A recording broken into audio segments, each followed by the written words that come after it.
Okay, everyone. Today's meeting is not the norm. We want to be able to give you guys insights for those who are unfamiliar with certain beautiful scenic places in Africa, how beautiful it is compared to other places that you might already be familiar with, such as Hawaii and places like that.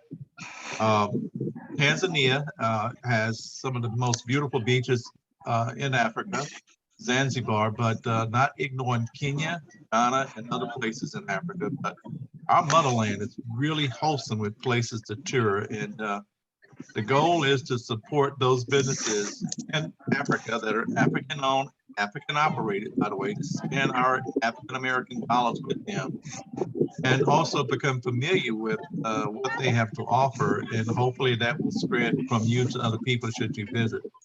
But that being said, Mr. Osmond, I'm going to let you kind of fill in who you are, what you do, and all those wonderful things. Okay, and we're just going to have everybody ask questions as they so free to do so. And everyone, respectfully, if you raise your hand, and I'll try to recognize you with the raised hand of the person to ask the question, so we have some form of order.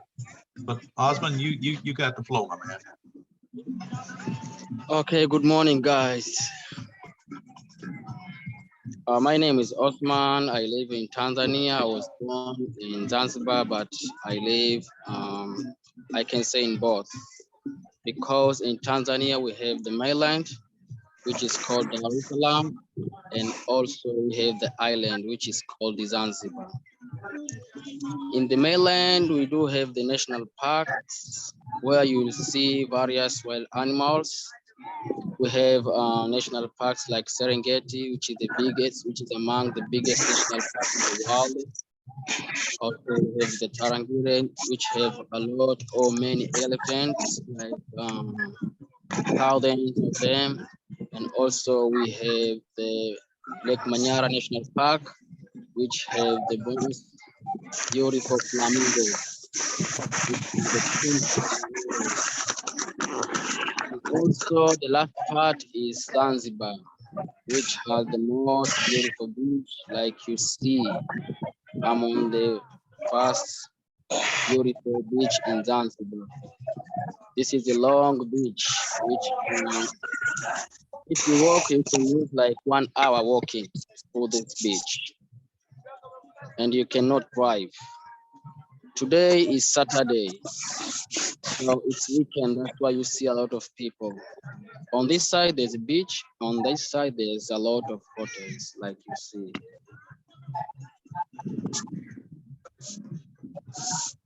I came here with a few tourists, but now they went on the boat. They're just doing the sunset cruise. In a short story, if you have any question, please, you are most welcome.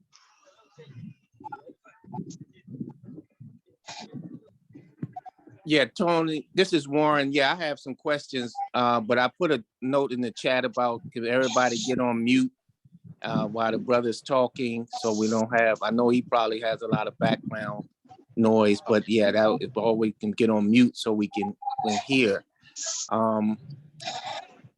So my question is, I'm blessed to been to Kenya and Tanzania. I climbed Kilimanjaro to the top. We went with a delegation of like 300 and only 13 people made it to the top of Kilimanjaro. And I was one of 13. Yeah, I stayed in Mombasa, Nairobi. I've been to Ngorongoro, Serengeti. So it was a beautiful, I'm planning to move to South Africa, but my second home will be Tanzania and Zanzibar. One question, what is the distance between Zanzibar and the Seychelles Islands? How far is that? 5 hours by flight. 5 hours? Yeah, by flight. Okay, what is the airline that does that? What is the airline from Zanzibar to Seychelles or Dar es Salaam to Seychelles? I don't know that airline, but we do have many. Many of them, they used to depart in Tanzania, and then they are going to Seychelles. The big flights from outside Tanzania. Okay. Also for, I know the Zanzibar is a lot of like tourist places. What places do you recommend that's kind of medium price, not the high end resorts, but the medium price resorts? What are your ideas on that? Mostly in Stone Town, because in Stone Town we don't have the nice and beautiful beach. We have the beach, but it's just a little beach. That's why many hotels over there, they are not high price. But outside Stone Town, the hotels are super expensive. But also we do have small hotels like bungalows, lodges. They also give out the good price on the beach.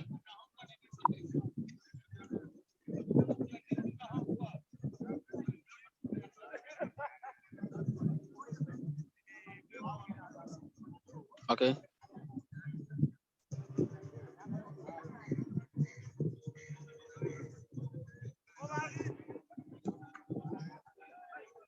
Oh, Yeah, that was it for me for questions right now. Other people can, I think William has his hand up. Okay. Yes, good morning, good brother. I'd like to know, when you say that the hotel prices are a high price and low price, what is a high price? What's a reasonable price? What are you talking about in terms of dollars and cents? I have a school, I bought a school affiliated with Seychelles, and I'd like to know what real prices in terms of what you're talking about. Stay at a hotel in Zanzibar. Okay. The high price we used to usually start from 500 USD per night, and small price, it depends which kind of hotel, but we do have 50 USD per night. But their accommodation sometimes is not good. We have also 100 USD per night. So it depends which type of hotel you chose. For example, like Zuri, we have Zuri Resort, which is in Kendwa Beach. This hotel, usually they charge per night 700 USD.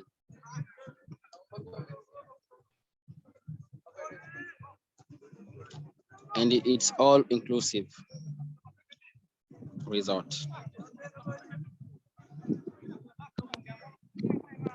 And also in Stone Town, we have like Park Hyatt, which is a luxury resort in Stone Town. It also charges around 400 to 500 per night. Thank you. Is that in US dollars? Yes, US dollars. Where do residents typically stay? Yes. Which hotel? Which hotel would you stay at? In which hotel would you stay in? Me, I don't have a hotel here. I have families around this Tanzania, so I can live wherever you want. So if you chose to stay at a hotel, which hotel would you recommend? In Dar es Salaam, I usually recommend the Coral Beach Hotel. And in Zanzibar, we have Tembo Hotel, we have Double Tree Hotel, which is in the beach. We have Jambiani Villas, which is in the east of Zanzibar. And also we have this one in front of me, which is called Kenba Rocks Hotel. This one, they wrote it Kenba Rocks Hotel, which is nice on the beach, and their price a little bit is nice. I think it's something like 200 USD. I don't know, because now it's the low season. So in high season, they increase, in low season, it decrease. Thank you. You are welcome. Yeah, Osman, when is give us the seasons. What are the seasons? High season, low season, when are those dates? Okay, the high seasons start from June and July to August, and then from end of November to the end of February. That is the high season in Tanzania. And other months, I can say the rain season, but it's not raining too much, just a little bit. Maybe sometimes like 5 hours, sometimes 3 hours, sometimes 2 hours. You know, the weather always changes, so we cannot predict sometimes. Number one Okay. commodity. Okay. Yes. What's the number one commodity? What's Tanzania known for? It's known for. I can say many people they know Zanzibar in Tanzania. That's why some people, wherever they ask me, they want to come to Zanzibar and do the safari. I used to tell them in Zanzibar, it's just island. In Zanzibar, what product is Zanzibar known for? Tourism? Oh, spice and tourism.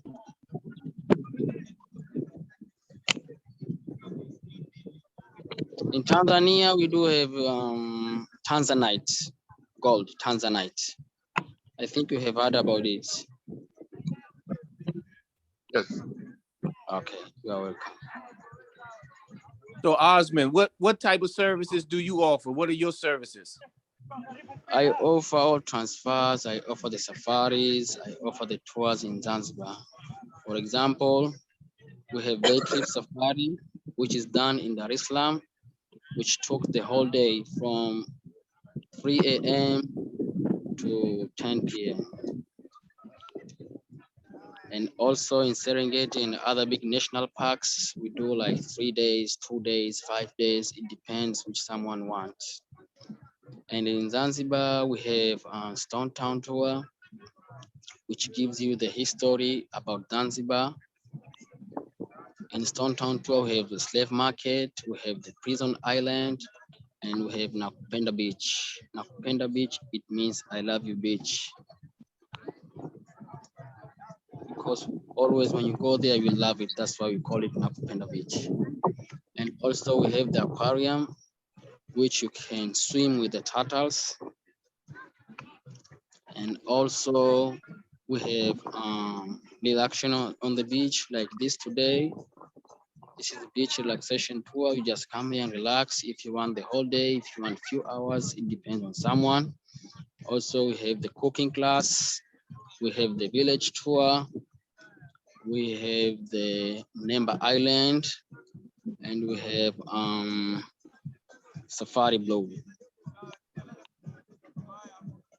Those are the tours you can find in Zanzibar. What religion is dominant in Zanzibar? Is it Yes. Islamic? Which religion is dominant, most dominant in Zanzibar? Christian, Islam? In Zanzibar, 90% people are Muslims. But in the mainland Tanzania, people, they are mixed. We don't know. People, they just live their own life. What perception does foreigners receive when they come? Is there a sense of xenophobia or fear of foreigners? No.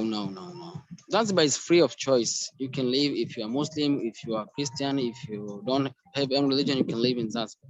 People, they don't judge here. The only thing is when you go in Stone Town, we usually recommend people to cover their body in Stone Town, but other parts of Zanzibar, it's fine. Repeat. You cover your what? Covering their body, the women. I don't understand. You mean? Yeah, what he's saying is that women can't come how they are in America, your breasts all out and stuff like that. You have to cover up your body, breast. for example. Yes, your Yeah. breast, your arms. Right. You don't have shorts like I see. this. You have to dress like a Muslim woman. I see. No. No. Just cover your body. Just cover your body. Not Yeah, like cover the Muslim. body. Yeah, you can't have a Daisy Dukes on and stuff like What? that. Yeah, very revealing stuff. They just want you to like cover your breasts and then, don't just wear sexually oriented clothing. Yeah, Don't wear that. Yes, right. I see. It's because some men here, they used to touch women, if you don't cover, because some parts will be out. Some men, they will call you, hey, please come here. Hey, how are you, Mambo? So things like that. That's why we recommend women to cover their body in Stone Town. I just saw a But lady behind you with. I just saw a lady yeah, behind you with an olive and orange the on. beach is I saw free, her like you upper. see. The Yeah, is beach is that free. The covered beach or is is that free. not covered? The beach is free. I see. Season beach on the beach is free. All right, we have a raised hand from Galaxy S10. You don't have a name, but if you will, unmute yourself and ask your question, please. Hi guys, Anu, Mo, sorry. And you just answered the question. I was gonna say, was that in general or at the beach? Is the beach, you have to wear a one piece, but then I saw the lady walking by. So I'm assuming, but well, no, is Just it the same thing? Do you need a one piece on, or, I mean, like you said, the beach is free. You can be yourself, right? You can wear a two piece, or should you still cover? the beach you can wear wherever you want, just in Stone Town. Okay, that was it. Thank you. You're welcome.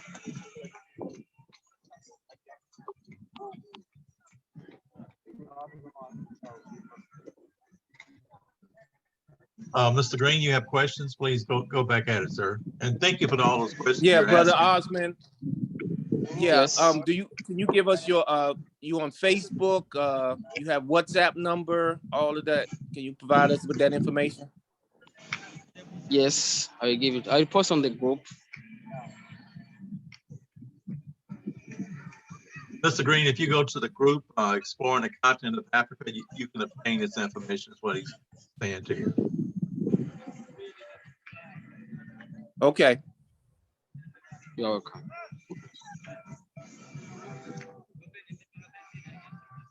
Come on, there got to be more questions from the floor, guys. This is pretty much I have exciting a to get this. Go on, Dr. Sherrill, please. Yeah. How long have you been in business? 5 years now. 5 years. How is business? The business actually is good. I've met a lot of people. Some people now we are family, and some people are still friends. Something Is there, like that. yeah. Is there a lot of African Americans that actually come to Tanzania?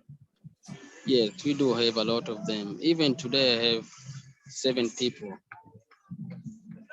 They are on the cruise now, but I didn't go because of this meeting.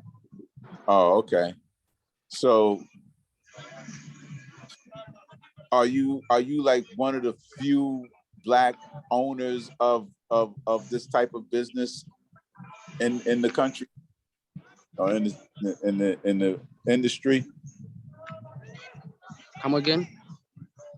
So are you like I hate that term minority, but are you like yeah, I hate it because we ain't that minority about it. But are you in a are there several people of African descent that are in the business, in the tourism business in Tanzania? Or are you like one of the few? We are many here. We do many on this business. It's because even some maybe foreigners, when they come outside, they used to hire us because we know this place better than them. Yeah. So some of us, we are owners. Like me, I'm doing myself. I don't work for anyone. Hey, that's cool, man. That's cool. That's good to know. That's good to know. It sounds like a fascinating place, man. It sounds fascinating. It does. It's like really appealing to me, man. You start talking about Serengeti and all like that, and Kilimanjaro, and I'm like, man, that sounds so cool, bro. Absolutely, absolutely. So let me ask you this one last question. As far as say, like, if somebody comes there and they decide that they want to leave from over here and they want to, well, I guess Stacy did that, left from over here and became a citizen of Tanzania. Is that a difficult transition? That is difficult, but today's world, I think we have many of them African American. They live in mainland Dar es Salaam because Dar es Salaam is cheaper than Zanzibar. Oh, okay. because that is the biggest city. But in Zanzibar is a little bit expensive because the tourist island. Cool. So to get citizen here, I think you should live here for 5 years. Okay. But yeah, I think last year the president announced that if someone wants to invest like 10,000 USD, he can get a citizen in Tanzania. Okay, Dr. Sherrill, we have two other pending questions. One is from Yeah, I'm Roger finished. Madison.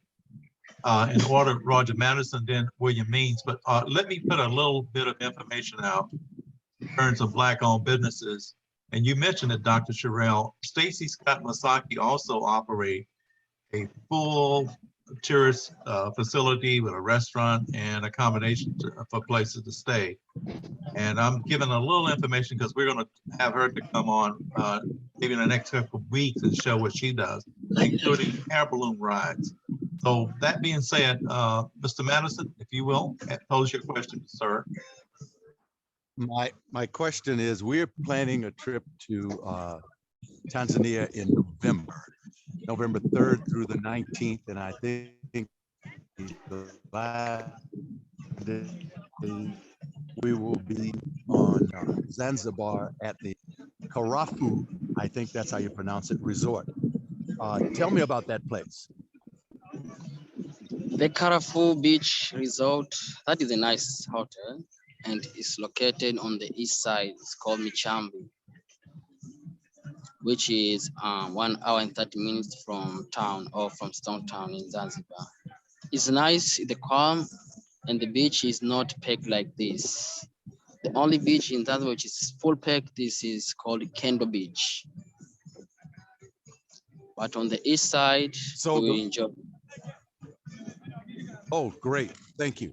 I appreciate it because it'll be our first trip to Tanzania and we're looking forward to Zanzibar. Okay, you are most welcome.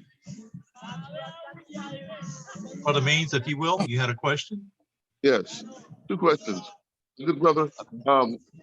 So in terms of identification, how do you identify yourself? Are you an African? Are you a Tanzanian? What is your self-identification? Tanzania. Okay, so would you say you are Black? Yes. Okay, good. I just want to make sure that I understand that. Second question: if I go there and if I want to have a party or have a social life that was extraordinary, would that be acceptable or would that be frowned upon? If you have a party. Yes. You mean if you want to organize a party? It depends. If you want to organize a party, we can find maybe a private beach and we can provide you a party there. Are live parties frowned upon? Is there a strong social life in Zanzibar? Yes. For example, like on this beach today, we have beach party today. So can you take a picture of how at a beach party looks like? Can you show me what they look like in terms of a party? No problem. I'll check them and I'll send it to you.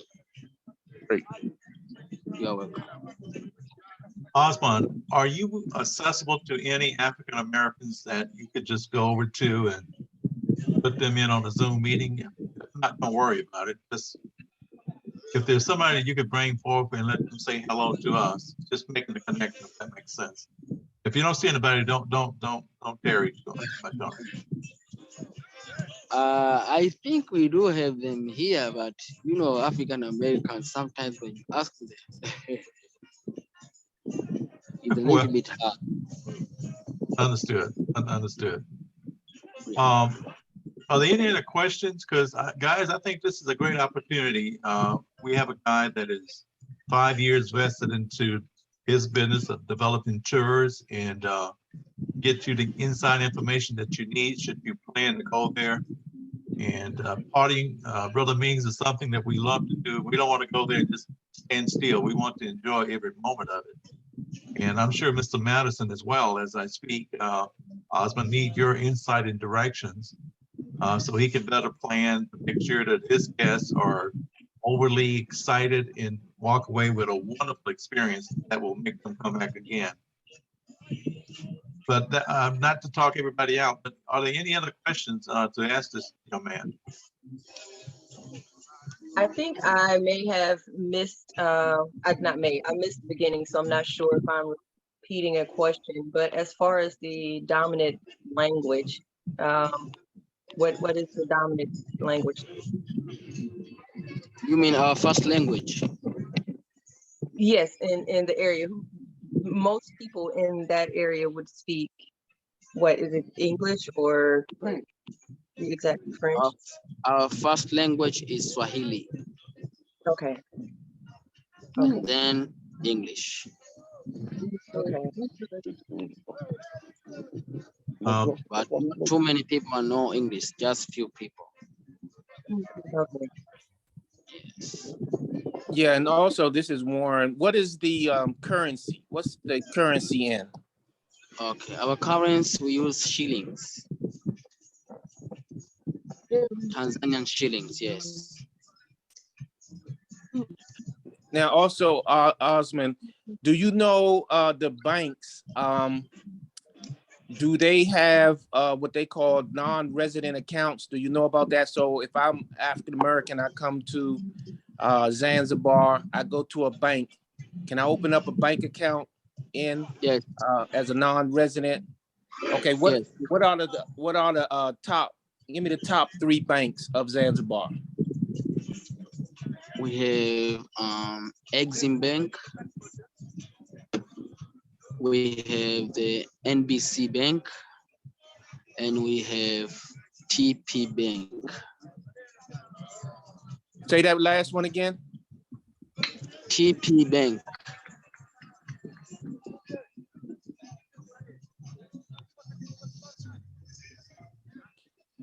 Okay, and you say shillings, yeah.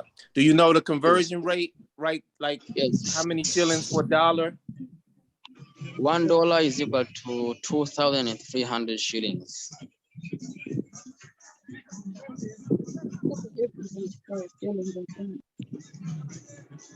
What's the difference in shillings and francs, do you know? Yes. What is the difference between shillings and francs? Shillings and francs. I don't know that. I don't know. Okay. Thank you. Look, the next question comes from Mr. Roger Madison. If you will, Mr. Madison, pose your question, please, or your comment.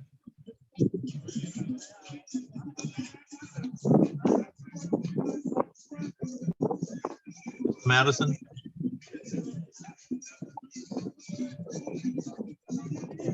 Okay.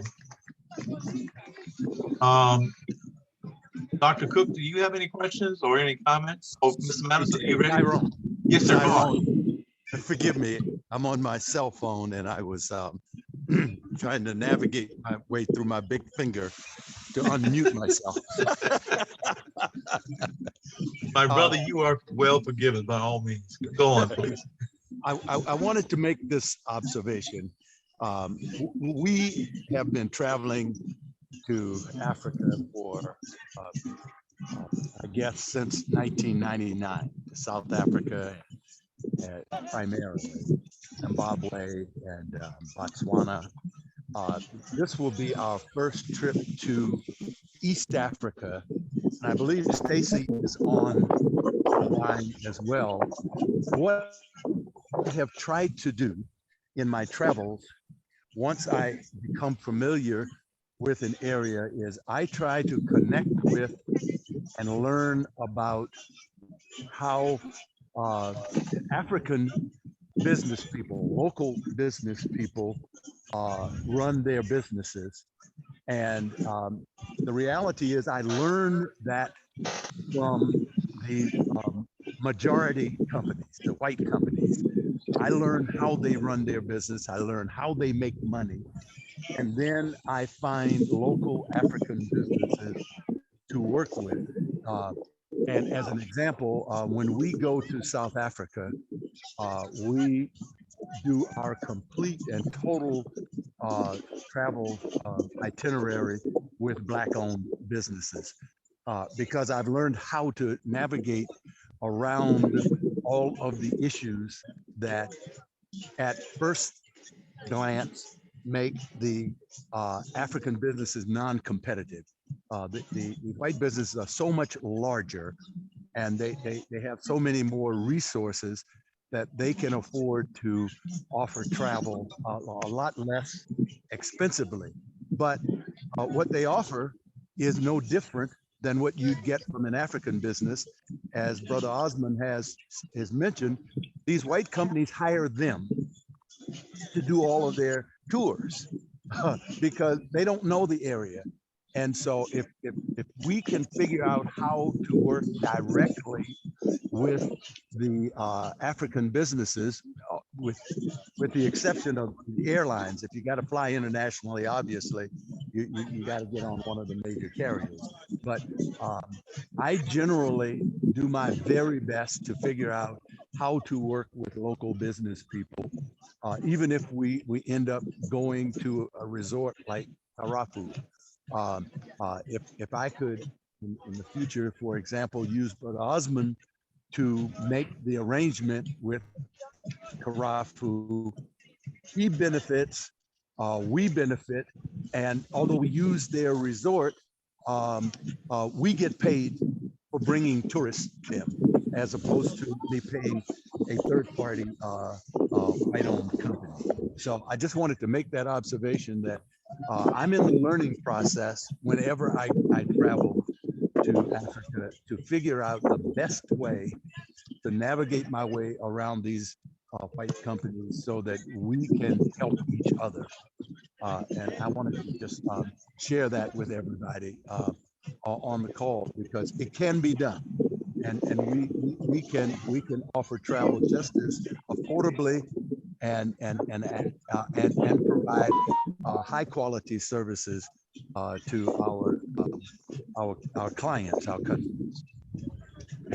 Mr. Madison, listen, sir, you and I go back some years in the past, and what we were trying to do many years ago as we met, and even more so today. And I thank you for, I know what your heart is all about. And that being said, we have Stacy Scott Masaki that I want to comment. Stacy has an up and coming tour services that include residential stay, restaurant, and safaris, and including an air balloon ride, which she and her husband are trying to, as a small up and coming business. And I think she has potential to reach the larger scale. But Stacy, you're gonna have to come in and share with us. And a little bit, I know you didn't come to steal this stage, but you got the moment, if you will. Well, thank you. Can you hear me? Yes.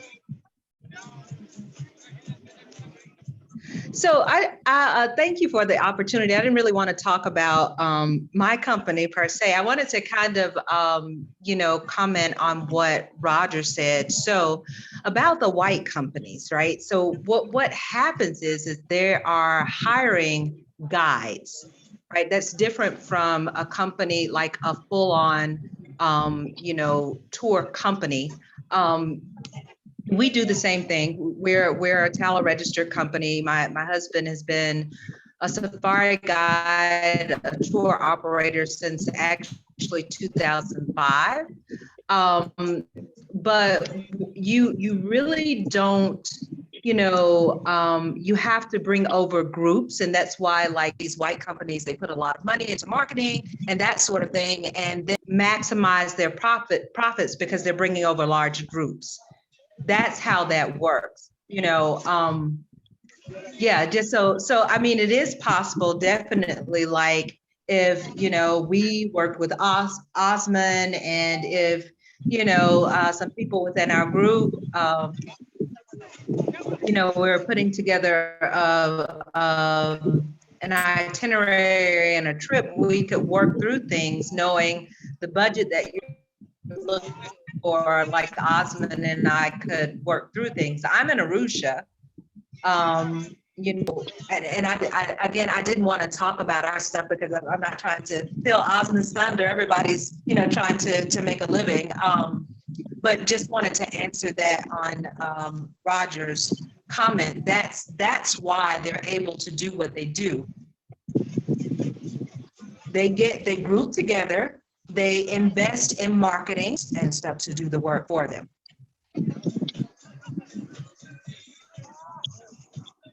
So a white approach a company like mine.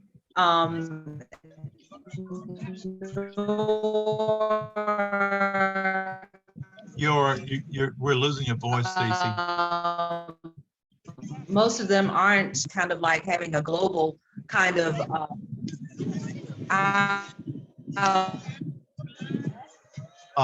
okay, can you hear me now? Yeah, your signal Can is you hear kind of me? poor. Yeah, Hello? I hear you. Yeah, you're on, Stacy. Go on. Sorry, I was just saying that I don't know what part of that I got. It's just Network. I'm in Arusha. I'm saying there's a possibility of all of us working together. Because can you? Hello. Yeah. Stacy, listen, you're breaking up in such ways that your point that you're making is not getting across. But listen, we can pick this up at a later stage, but we have some other questions on the floor, one from Juan Green, and then the next one from Anu. But let me make this comment first before we go to the questions and comments. Mr. Madison, sir, you know what you just mentioned earlier, and I've been discussing the two words climate change, which we're going to get into that at a later stage with this whole group. But that is what we need to do collectively as individuals. And we can start it with you, sir, because you already got the program in place, where when travel opportunities for African American goes to Africa, we want to focus our dollars, African American earned dollars with our African American families in various countries. And your point is well made. We know that white American has well established themselves in these businesses, and they will continue to be as prosperous as they are because they have laid the format out. But to your point, you learn the format and then you take it to our African-owned businesses.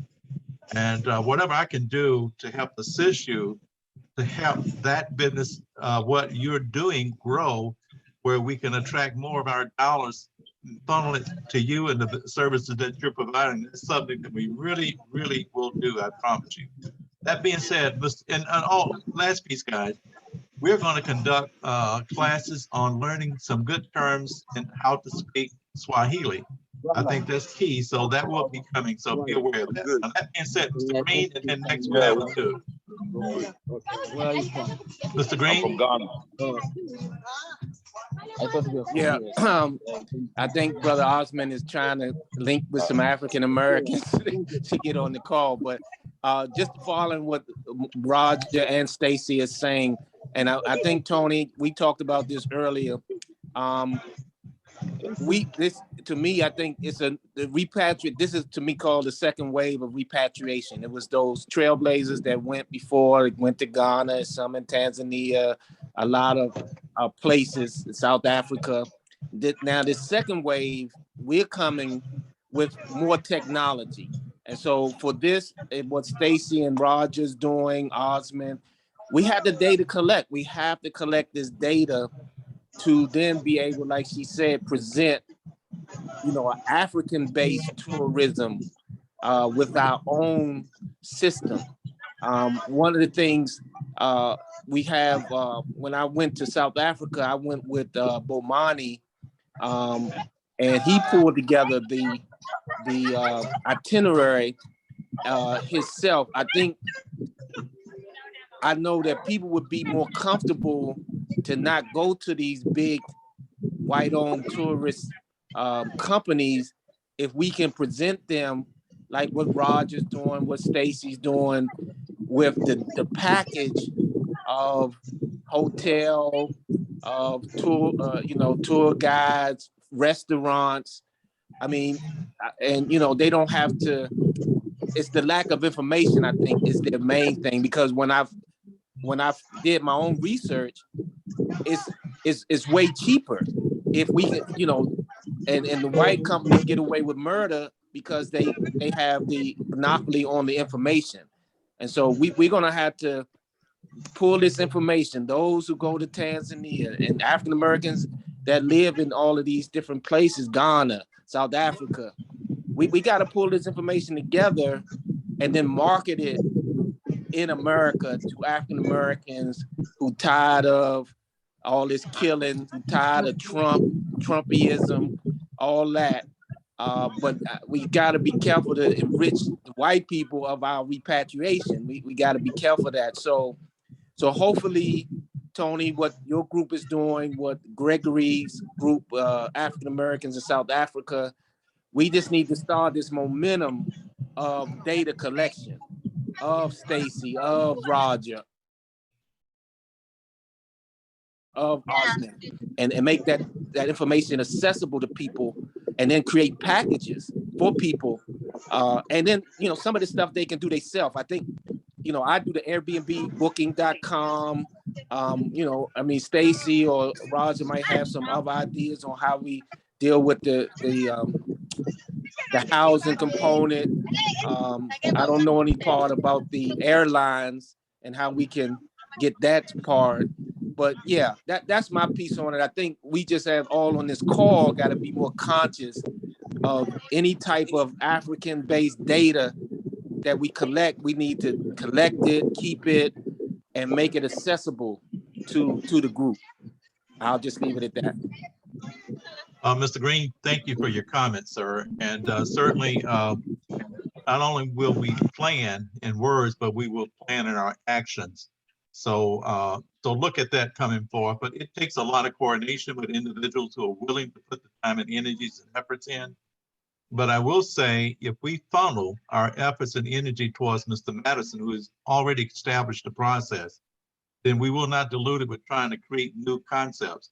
So, Mr. Madison, we're going to, at the one point in time, have a talk of consolidating all the efforts that Mr. Green stated.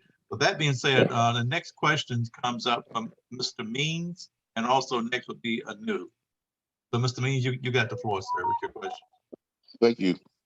Dr. Madison, I'd like to talk with you and others about business that I own. I have an online advertisement agency where I literally put online commercials and ads up for products.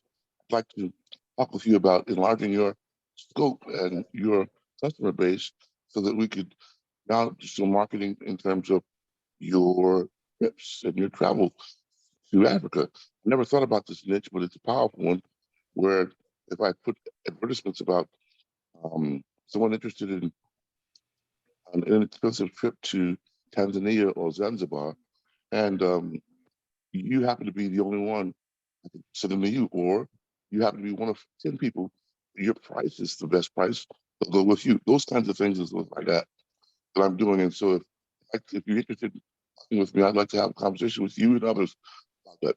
It's a very successful online agency, primarily because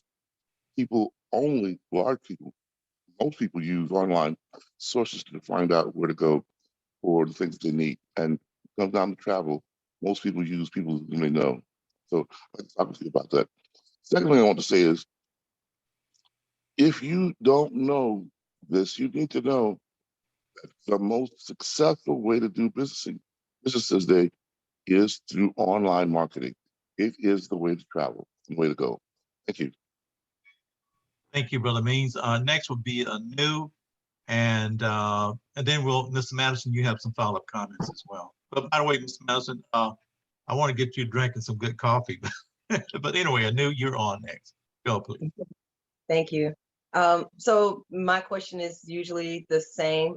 You guys know I'm an herbalist, so I'm really big on natural healing.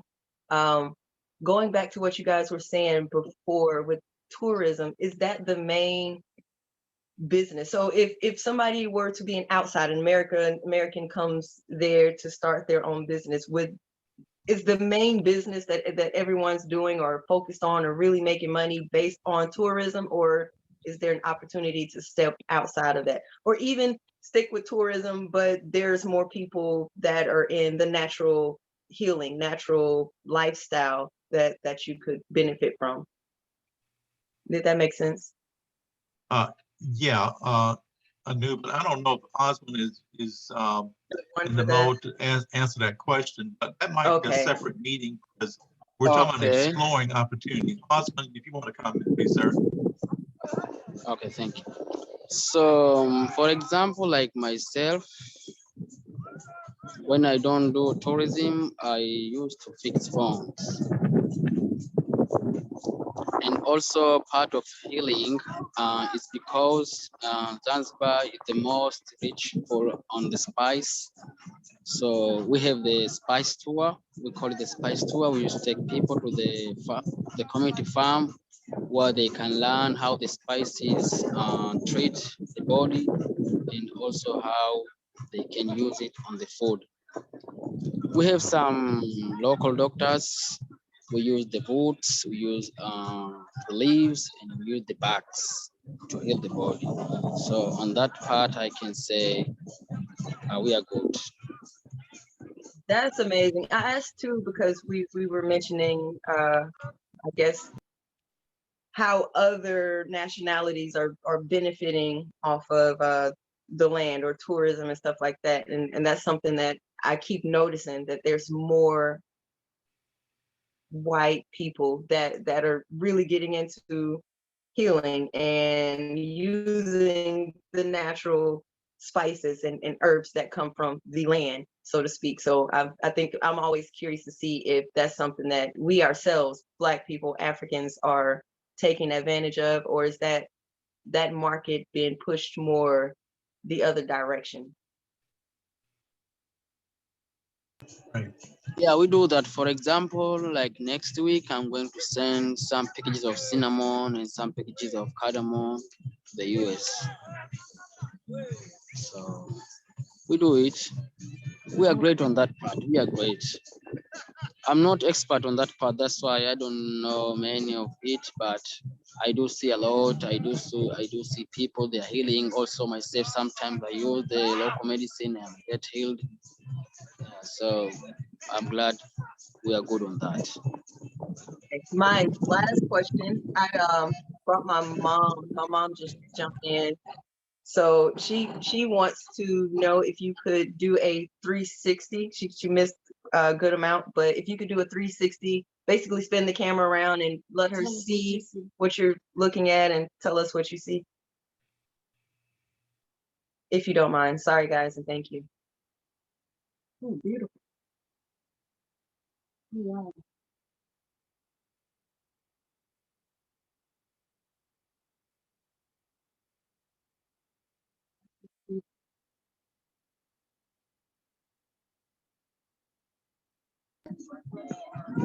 This is it right here, the beach. On this side, the hotels.